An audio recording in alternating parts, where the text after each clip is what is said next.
Now, The Hunt Palmer Show. Waiting to rise again. You're listening to The Hunt Palmer Show. Brought to you by Corks, Cajun fried fish and shrimp on 104.5 ESPN Baton Rouge. This is the moment you've all been waiting for. Locking down the middle of the day. Live from the Raising Cane studio. This is Hunt Palmer.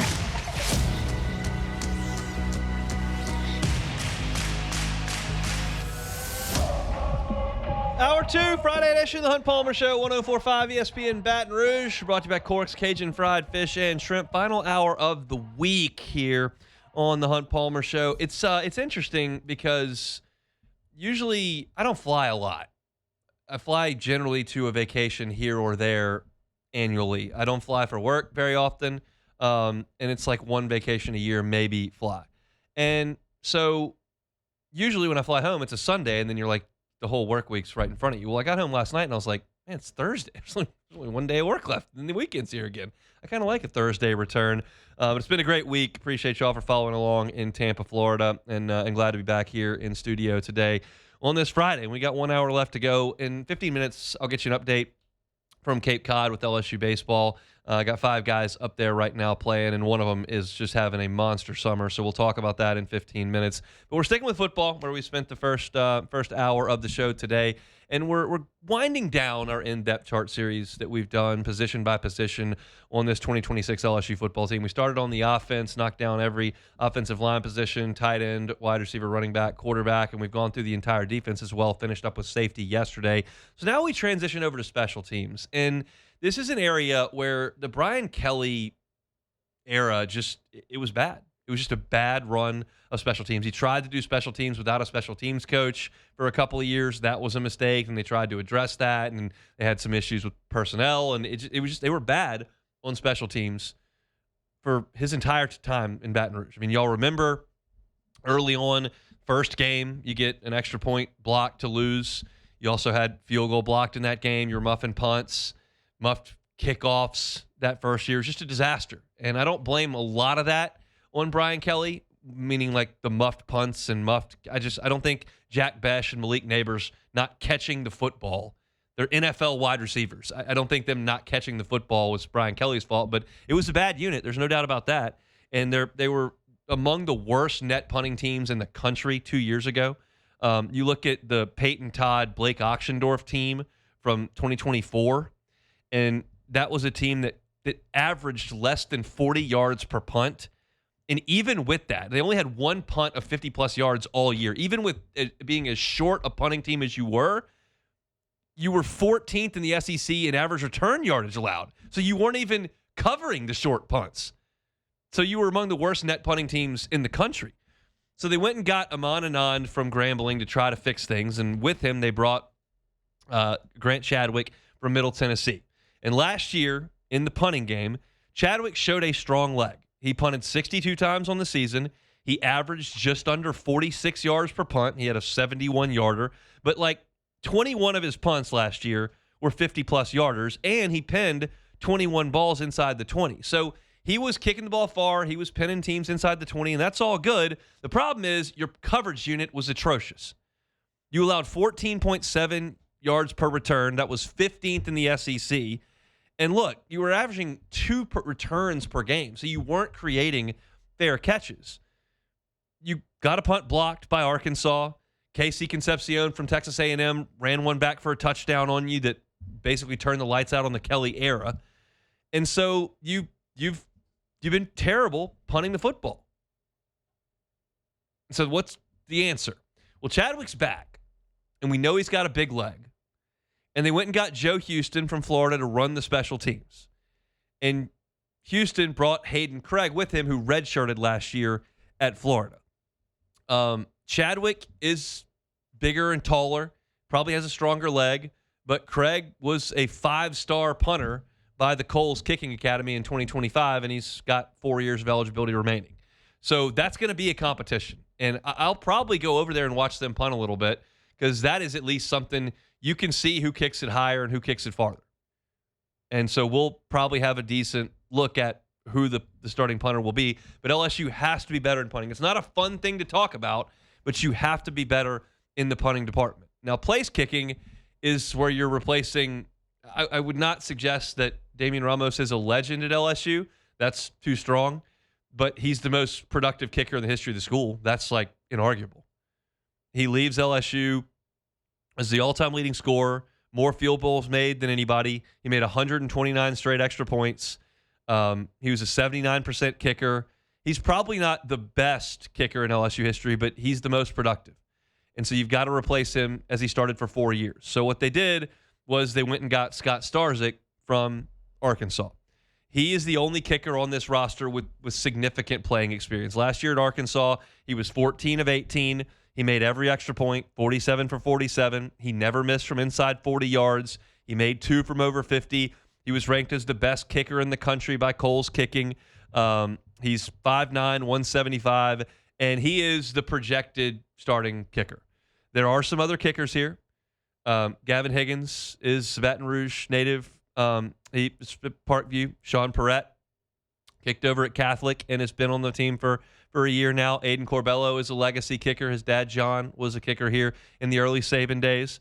So you've got some local products with LSU ties, but Starzik is the most high profile and is likely to be the kicker. He'll take competition in fall camp, and he's likely the guy.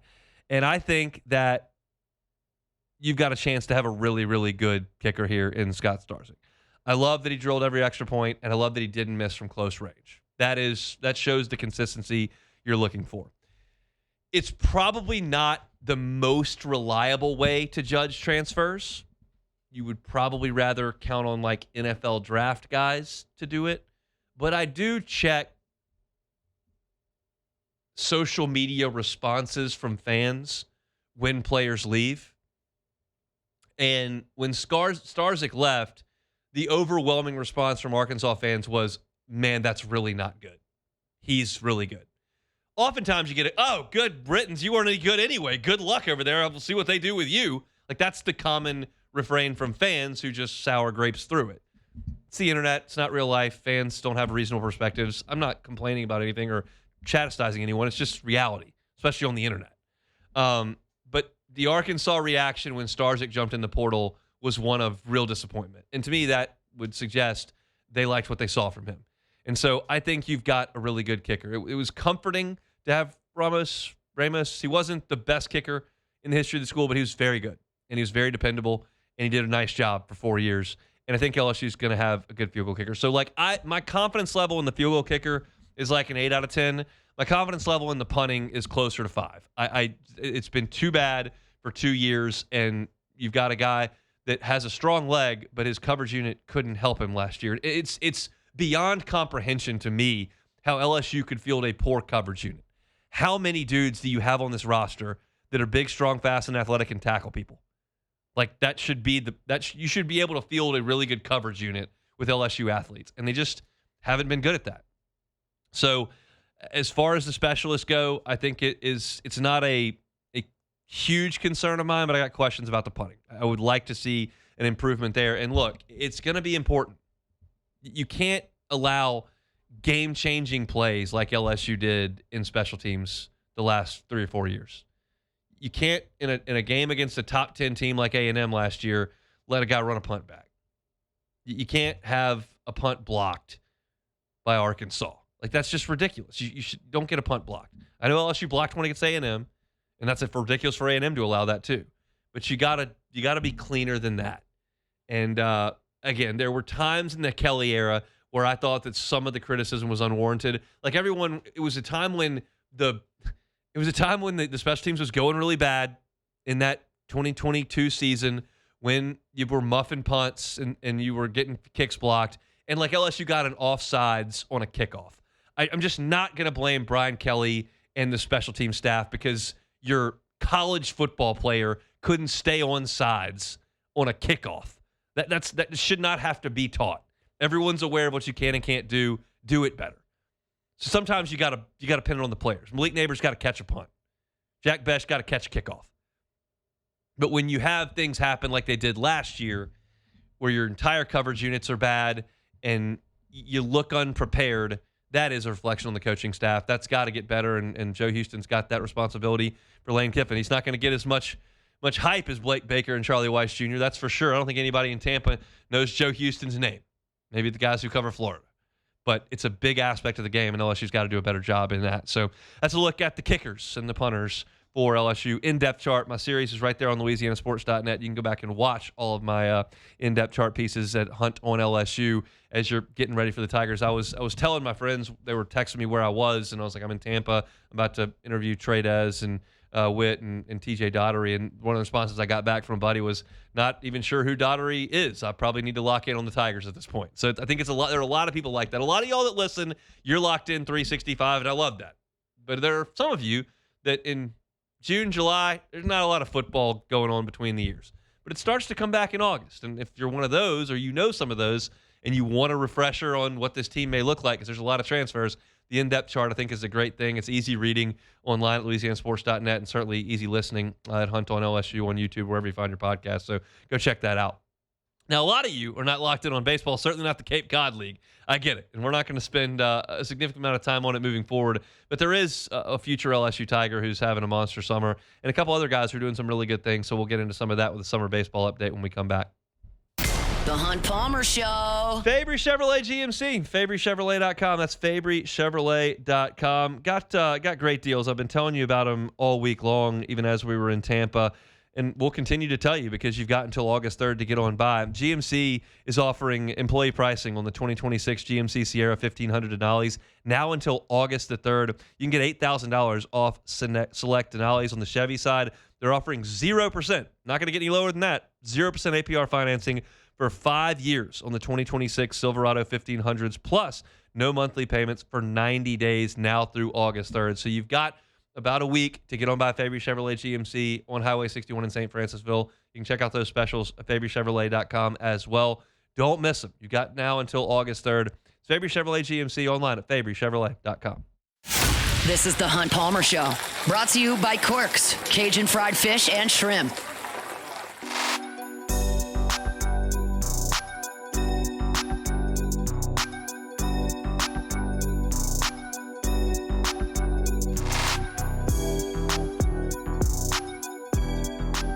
Always love telling my friends at Marucci. MarucciSports.com is the website, but don't go to the website. Go take a tour of Marucci. You can learn how Marucci became the official bat of Major League Baseball.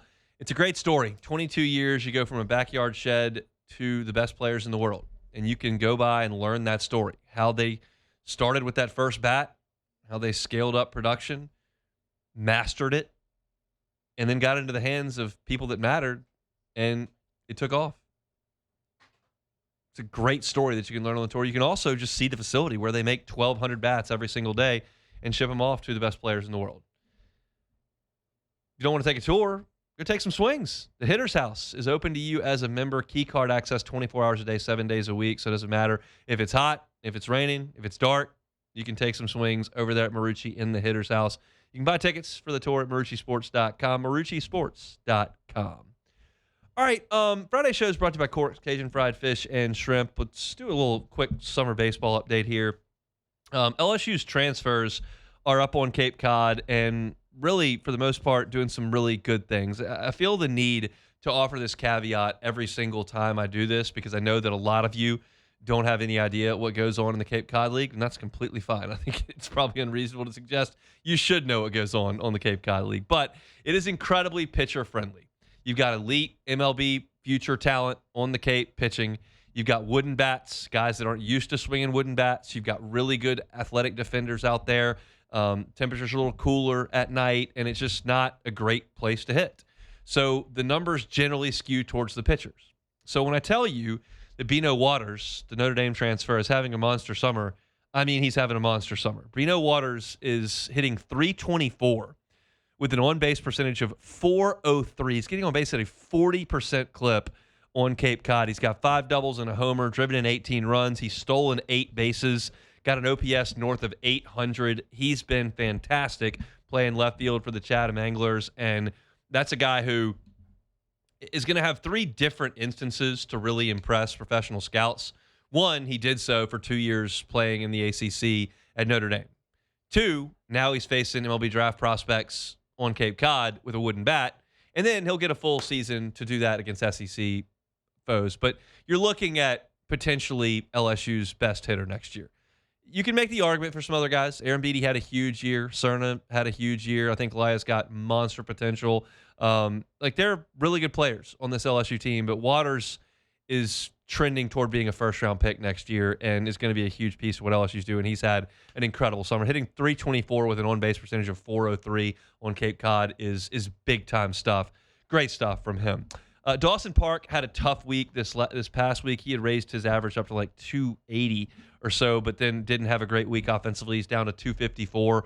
But Dawson Park has only made 2 errors thus far, and he's had 68 chances on the infield. So that's something I've come back to a lot on Fridays as I've done these updates. He's playing great defense, and he's doing it at third, second, and shortstop. So awesome stuff from Dawson Park defensively, and he's doing okay getting on base as well, hitting .254, and it's against really good pitching. So when he was up to in the 280s last week, I was like, man, if he can close strong with a couple of really good weeks and have a batting average, which is not the end-all be-all, but have a batting average on Cape Cod of 280 or so, that's a big feather in your cap after, admittedly not an eye-popping batting average last year at Texas State in the Sun Belt. So Dawson Park, really athletic, stealing some bases, got 6 of those, and playing great defense. Cade Kurland is hitting .250. He's got 2 homers and 6 doubles in 84 at bats. So his on base percentage is .357. That's pretty good. Strikeout numbers are relatively low, only 18 in 84 at bats thus far for Cade Kurland, who's playing with Harwich. So nothing eye popping there with Kurland, other than the fact that he's playing elite defense, as you would expect. He's played 20 games. He has not made an error. This is a talking point I continue to rehash. You're upgrading your infield defense in a big, big way with these guys that are coming in with Park and Kurland. They're good defenders. Kurland has not got the best range you'll ever see, but he's solid with his hands, and he makes plays at second base, so you like that. Jason Wax has not had a good batting average summer. He's only hitting .200. He's 15 for 75. However, he is getting on base at a .355 clip because he's walked 14 times.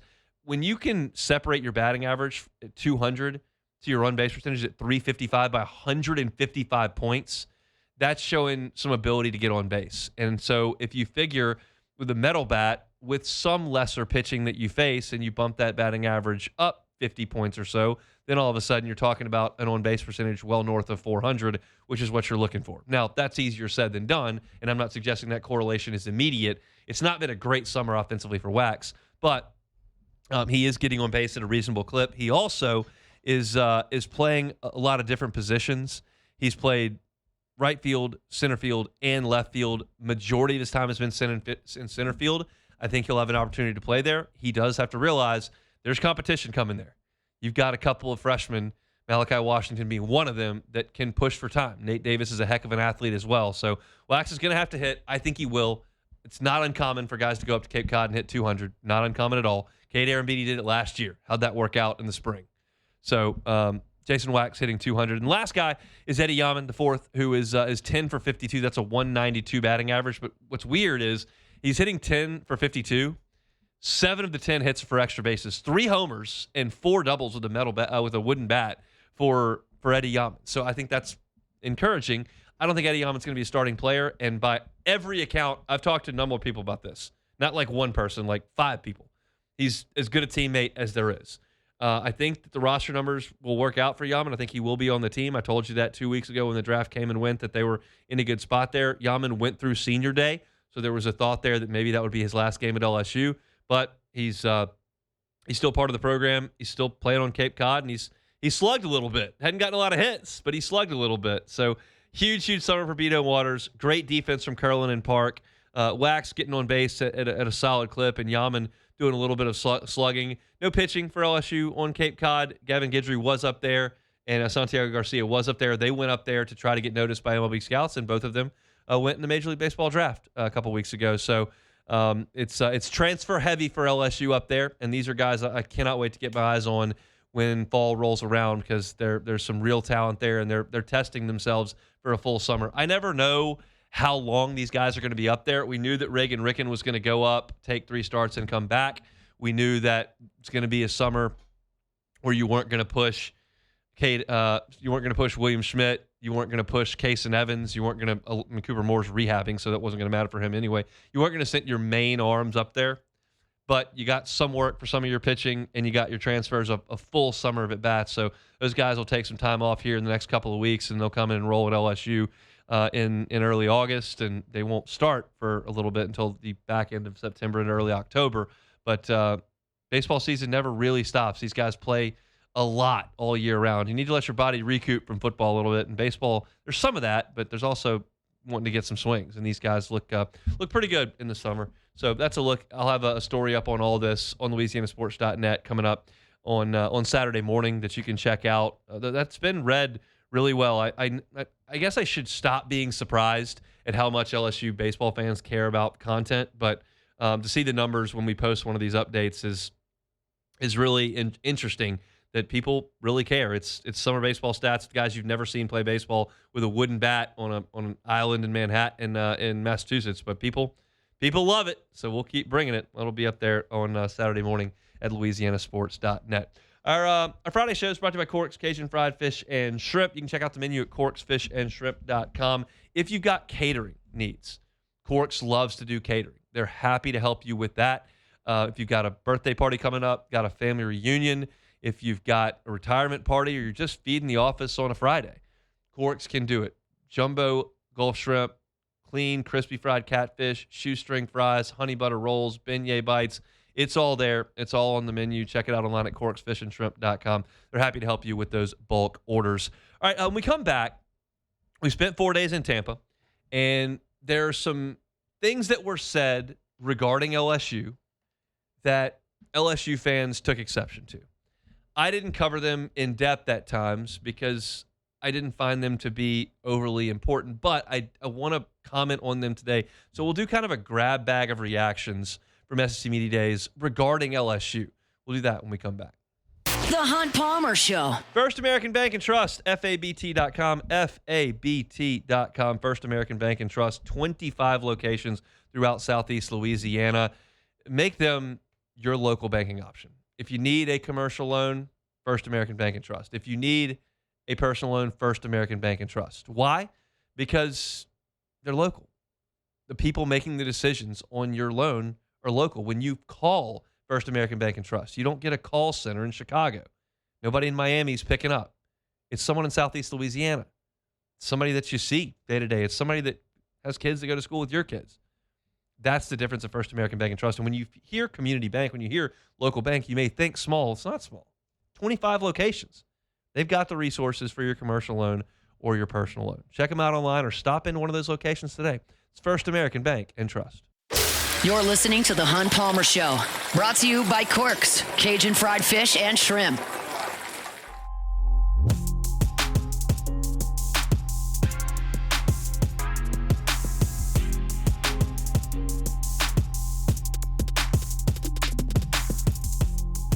All right, about 30 minutes left here. Friday edition of the Hunt Palmer Show, brought to you by Cork's Cajun Fried Fish and Shrimp. Just going to hit a couple of SEC Media Days talking points regarding LSU. And I'll start with this preface. I don't take a lot of stuff on the internet seriously.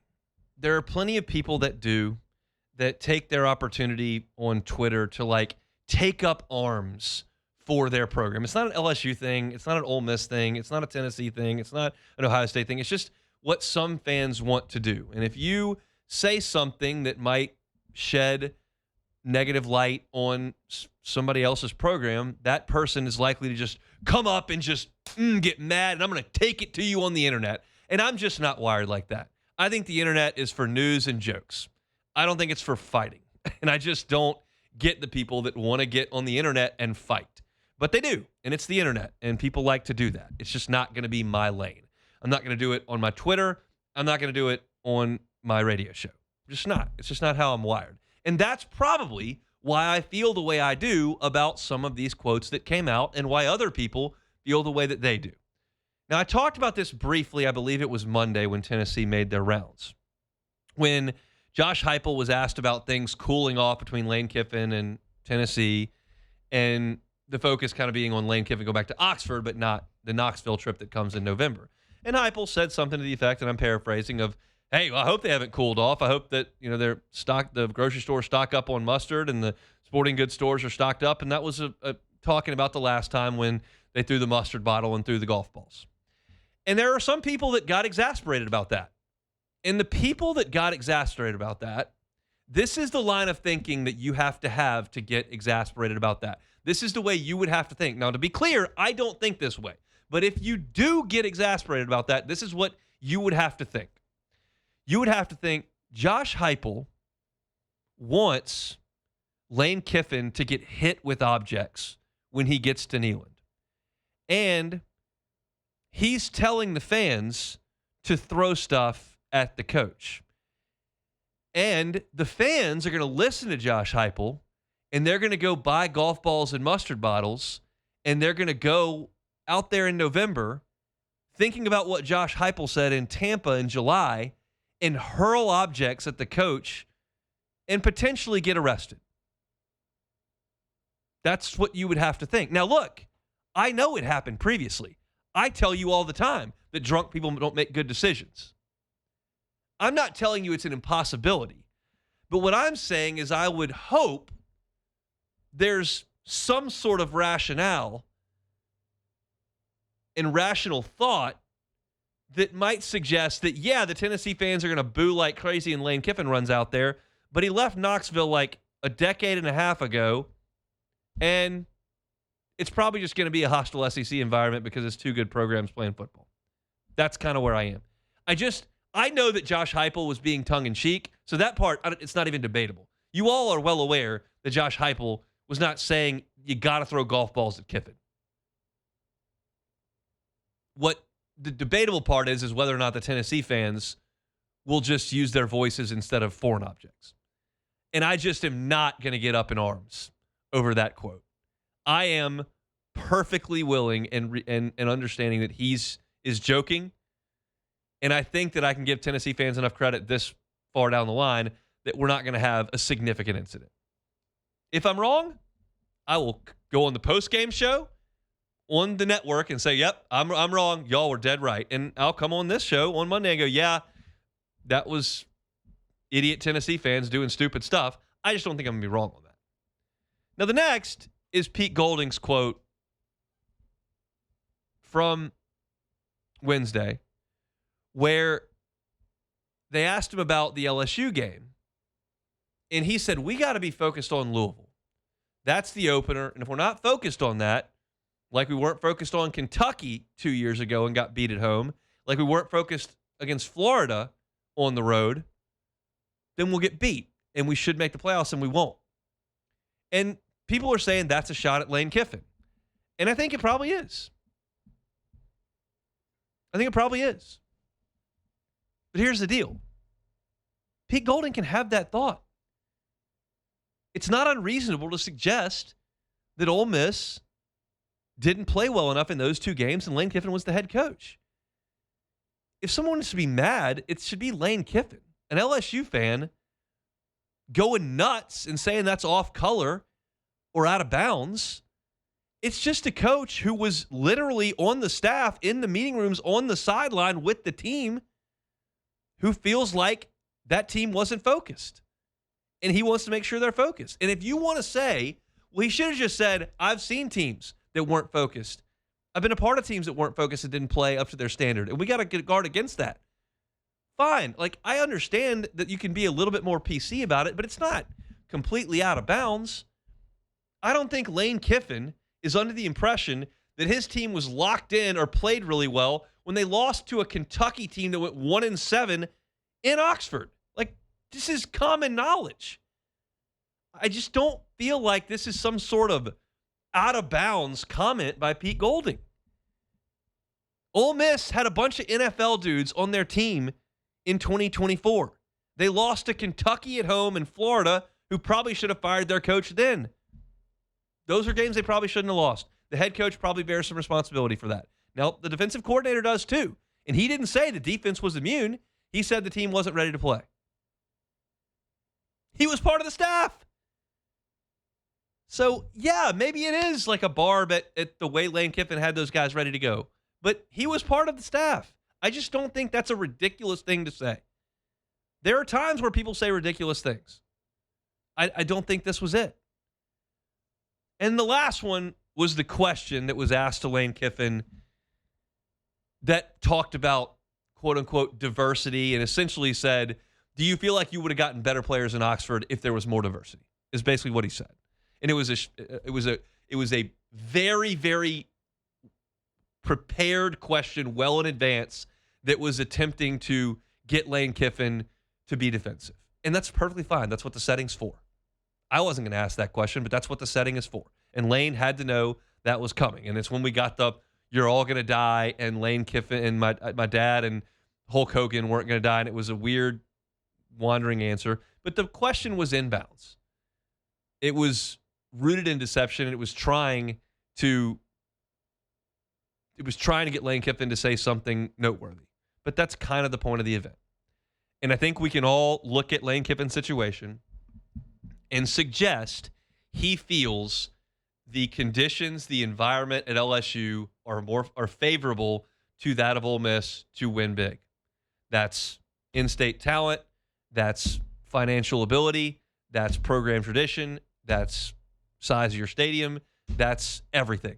Everything that goes into it, he thinks LSU is superior to Ole Miss. And if you want to put in the fact that he took some questions, however you want to talk about it, about the racial history of Ole Miss, that may be something he considered, maybe not. You want to talk about whether or not it was inbounds or out of bounds for him to say that in the very Vanity Fair article? I didn't think the Vanity Fair article was a good idea.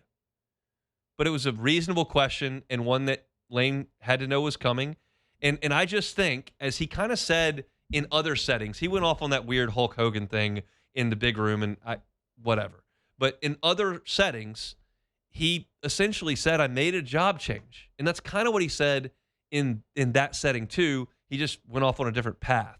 But that, to me, is an acceptable answer because it happens all the time. I just made a job change. I felt this was better. And he didn't want to upset Ole Miss people. He wanted them to remember the good times and understand why he made the move. And the mistake he made was not knowing that was never going to happen. That there was never going to be common ground between him and Ole Miss once he decided, I'm going to LSU.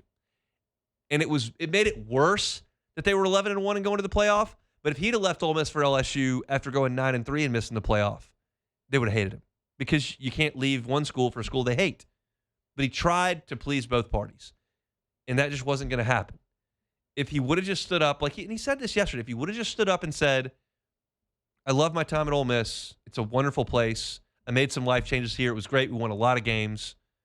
I feel like I want to take this LSU job. I want to take this challenge. I think this is an opportunity that I just can't pass up, and I understand how Ole Miss people are going to think about that. I will hold fond memories of Oxford forever, and I'm going to go to LSU. That would have tamped down the firestorm. They would still hate him in Oxford, but nationally it would have played differently. And instead, he did what he did on the way out, and then he did the Vanity Fair piece, and that's when you get questions like that. And again, it was not an out-of-bounds question. I just think Lane needed to have a little bit better answer than the paths he went down. And it's one of those deals where LSU fans will take up their arms. And that guy, such a hack. And look, I think it's a tough look when you get up there and cold read a question to make sure that you say everything right and kind of fumble through it because you're nervous because you know this is your moment. That's not the scene I'm looking for. But I get it. I understand where it comes from. I just don't really care because I think deep down it's just as simple as I thought an LSU was a better job. And he didn't want to say that leaving Oxford because he wanted to try to keep the Ole Miss fans somewhat in his corner. That was just never, ever, ever going to happen. So again, as I said yesterday, days run together over there, but as I said yesterday, this story is going to go away to an extent. LSU and Ole Miss will play, and when they play, it will matter. But there came a time where the LSU Saban thing didn't play. It was just LSU Bama. And there will come a time where it's just Kiffin playing Ole Miss. But right now, it's the story because no one's playing games. And once they play the games, and once you get past September, no one is going to be talking about Lane Kiffin and Ole Miss on Friday before LSU A&M. It could be a top 10 matchup. It's going to be Saturday night in Death Valley. Like, whether LSU wins or loses in Oxford, that game's going to be huge. And that'll be the story. It won't be what Lane Kiffin told Vanity Fair. But right now, it's talking season. It's talking Super Bowl. So that's what we got to an extent in Tampa. So, again, it's probably not the best characteristic all the time to host a talk show and to be mild-mannered when it comes to quote-unquote controversial things that sometimes I don't find controversial. It sounds better to raise your voice and to bang the table and to defend your alma mater and defend LSU. And sometimes I will if I feel like that's necessary. I don't find it necessary in these instances. I don't think Heupel was being serious, and I don't think what he said is going to inflame the people in Knoxville 4 months from now. I don't think Golding was out of bounds, suggesting that Ole Miss should have probably beat Kentucky. And I don't think the question that Kiffin got about diversity was completely out of bounds or inappropriate in that setting. And that's going to lead to more mild-mannered sports talk and maybe a different perspective than you've gotten, maybe a different one than you have. It's just the only one I have. I'm going to look at the situation and try to be as objective as I can. I'll never hide from my purple and gold background and my rooting interest. That's just not, I'm not going to fake it. Some people fake it. I'm not going to fake it. And I'm not going to fake outrage here either. It's just, I don't find any of that to be completely over the top. I think it's just part of the week of talking season down there in Tampa. But that's in the rearview mirror. We're close to football, y'all. The Saints getting after it in 4 days. LSU's about a week behind them, and we'll be off and running about practice reports and all that instead of questions in a ballroom in Tampa. Close out the show next. The Hunt Palmer Show. Fabry Chevrolet GMC. Online at FabryChevrolet.com. FabryChevrolet.com. Speaking of FabryChevrolet.com, go there. Want a new vehicle? They got them. The entire inventory is online. Want a pre-owned vehicle? They got them. The entire inventory is online. If you're looking for that pre-owned vehicle, you just know what make and model you want, not sure about the cost, jump in there first and just sort by make and model and see what they've got. If cost is the primary concern and you just want to see what you can get for your budget, well, sort by cost, and they'll give you every option that you got there. Maybe mileage is important to you. You want to make sure that it's one of the newer cars, but doesn't have to have 0 miles on it.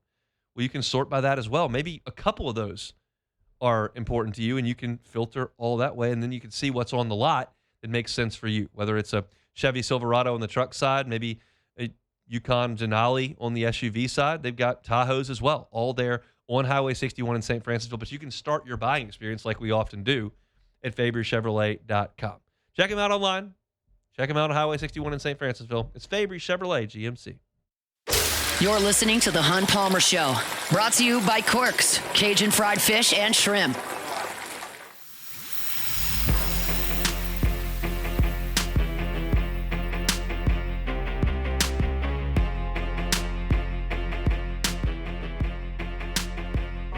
Wrapping up the week here. Been a fun one. Look forward to it every year. As I said before we took off for Tampa, I fully admit that the week at SEC Media Days is probably a bigger deal to us professionally than it is to you from a content perspective. I certainly hope you enjoyed all the content that we brought you, the player interviews. Matt had all 3 LSU representatives yesterday on his show. Hester was able, and Flynn was able to get Witt.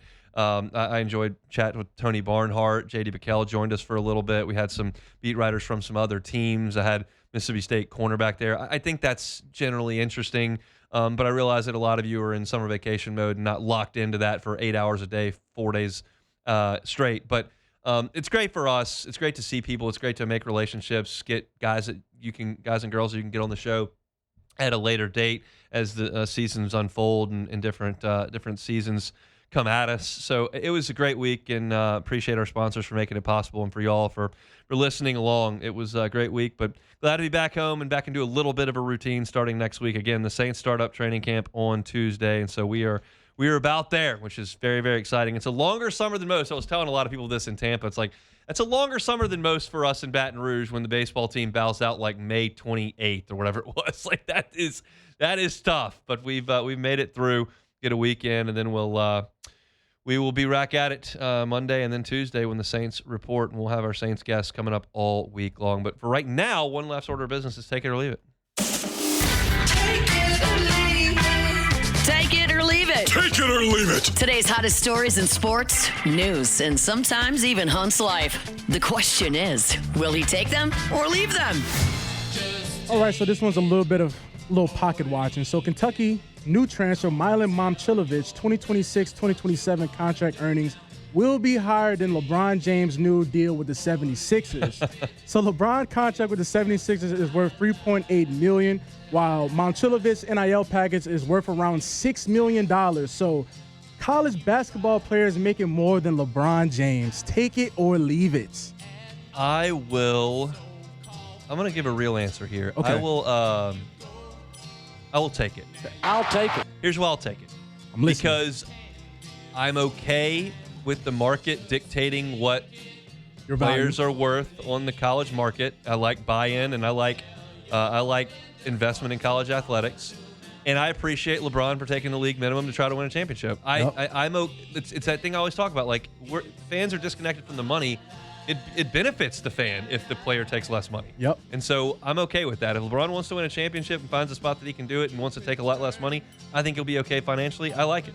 You know how we was talking about LeBron had to take a $50 million pay cut to come to the Pelicans? Yep. He essentially took that $50 million pay cut to go to the Sixers. So, But it's possible. I heard he was almost going to go to the Pelicans. He was Yeah. right there. He Thought was right about there it, on the you know. doorstep, and then he just decided didn't want to do he it. didn't want no beignets. Said he was going against his diet. Right, he was uncomfortable with the city being below sea level. Yeah, that it kind just- of deal. He just didn't want to do It's it. something with the inflammation in his body. You know, you need Sewage that. and water board not getting the pumps working. He just wasn't Never having work. it. They never work. I don't. They never. Okay, so we're seeing collabs we've never seen before. So this August, Cheez-Its is teaming up with Coors Light to launch a limited edition Cheez-Its and Coors Light beer flavored cracker, bringing the flavor of a classic beer cheese spread to the snack aisle for $5 a box. The collaboration takes its inspiration from classic beer cheese, super tangy, savory type of flavor. So beer cheese Cheez-Its, take it or leave it. I'll take it. I'll I like take a good beer cheese dip, like a queso, that Okay. works. So, yeah, I mean, who knows if it's going to be any good or not, but my guess is because the cheese flavor is going to be so forward that it's probably going to be pretty good. They're getting real creative with chips these days. That's what I'm saying. You walk through the gas station, you're looking around like, what flavor is this? It's everything. They, It'll be they everything. got it all. Like family barbecue. It's just crazy stuff. No, that's what I was saying. We're seeing collabs we've never seen before. So Yeah. you're going to like this one. You were gone, so we couldn't really do this in person. Bryson DeChambeau came out today and said he believes he would have been right there for the claret jug. And I quote, if he had not received a 2-shot penalty in the Open Championship last week at Royal Birkdale, he was punished after match officials ruled he had improved the area of his backswing by standing on and flattening some long grass after a video review. He protested the decision, even threatened to pull out of the tournament. Yes. But he played the tournament. So is Bryson acting like a crybaby? Take it or leave it. I will take it. I'll take it. He is just socially unaware, and it happens all the time. What he was doing was then fighting for himself when everyone was pretty much on board that he deserved a penalty for what he did. And what he was doing was he was arguing so long, and it was a 2-shot penalty he was contesting. The way they do tee times in golf, the leaders go off last. Well, he was going to move the leaderboard, which was going to change the tee time. So they couldn't release the tee times until almost 11 o'clock at night because Bryson was fighting with the rules official. So he's holding up the entire field trying to get their tee times for the next morning. You got guys that are going out early. They can't go to sleep. They don't know what time they're going to play. It's not good. And it's just par for the course. I understand frustration, but the way he reacted was predictably atrocious. And threatening to pull out of the golf tournament's utterly ridiculous. You're not the first person that's gotten a 2-shot penalty, boss. Just deal with it. Okay, I had to say that because I think that's kind of corny by him to threaten to pull out and then stay the whole tournament. If you're going to threaten, just leave. Like, don't just say you're going to leave. He's a child. Yeah. He's very emotionally immature. Yeah. And that's just the way it goes. So that's it for Take It or Leave It. All right, that's it for Take It or Leave It here on this Friday, brought to you by Cork's Cajun Fried Fish and Shrimp. Busy show, fast-moving show. Started with the all-SEC teams in order of finish. LSU picked 5th in the Southeastern Conference with 9 representatives on either the first, second, or third team by the media. Again, not a impactful thing in any way, but just interesting to see how people characterize it. So I talked about that at the top of the show. You can find that at Hunt on LSU. Preston Giles with us talking about media days and LSU football as well. Saints training camp starts next week. Kat Terrell over at ESPN.com put together a training camp preview. I went over that. I agree with a lot of things she said, and I saw some things a little bit differently as well. You can find that at Hunt on Saints. Dr. Jeffrey Hogan, appreciate him and the folks over at Auctioner, who was with us at the end of hour number 1. In-depth chart, talked about kickers and punters. Super interesting, but it might be super interesting. You can find that at Hunt on LSU. Summer baseball update as well, and then a media day recap. That's a quick week, it feels like, with one show here from home. Time to break for the weekend. Matt's going to drive you home and end your week with that to further review. Coming up next, we're back Mondays, getting ready for Saints training camp. Hunt Palmer Show. The Hunt Palmer Show. Swing Easy Golf Club in Baton Rouge. Swing Easy, GCBR.com. Go see them. Segan at Perkins. It's the weekend. If you hadn't thought to get a tee time, maybe you don't have 5 hours to go play golf, well, go play at Swing Easy. You can play 18 holes at Pebble Beach in like an hour and 10 minutes. Easy. Maybe quicker than that. You can work on your game at Swing Easy Golf Club. They've got private bays, comfortable seating, televisions. They got the turtle box there so you can crank some tunes. They've even got cold beers right there in the fridge. And look, you don't have to go during the daylight. You can go at night tonight, Friday night. Hang out at Swing Easy. You can bring a crew, hang out by yourself, unwind. You can play TPC Louisiana. You can play TPC Sawgrass. You can play Cypress Point. You can play where they give that green jacket out. Swing Easy Golf Club in Baton Rouge again. They're on Segan at Perkins. You can find them online at swingeasygcbr.com. Awesome place to mix golf into your weekend at Swing Easy Golf Club in Baton Rouge.